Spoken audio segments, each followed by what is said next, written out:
How do you handicap, as we're here on Thanksgiving weekend, Rosen and Darnold, who just played each other this past weekend, Mike?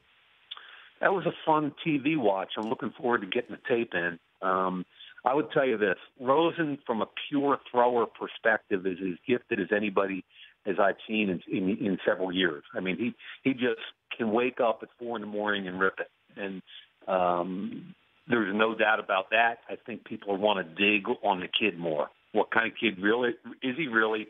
And that's part of the process, especially at that position. Darnold, I love his competitiveness. I love him being out of the box. I love that he averaged 20-some points a game in high school basketball. You can see it in his football game. You can see him leading the fast break and distributing the ball. Having said that, I'd love to see him have another year in college just because he's been so inconsistent this year. And I'm intrigued by Lamar Jackson, and I'm intrigued by Josh Allen for different reasons. And Rich, there's a kid at Auburn that could come out. There's a kid at Mississippi State. And the senior class this year, we already talked about Mayfield and Rudolph. There's guys like Luke Falk and Riley Ferguson. And I threw in a tape because he might get a Senior Bowl invite of a kid from Sam Houston State named Jeremiah Briscoe. I never heard of him. And he rips it.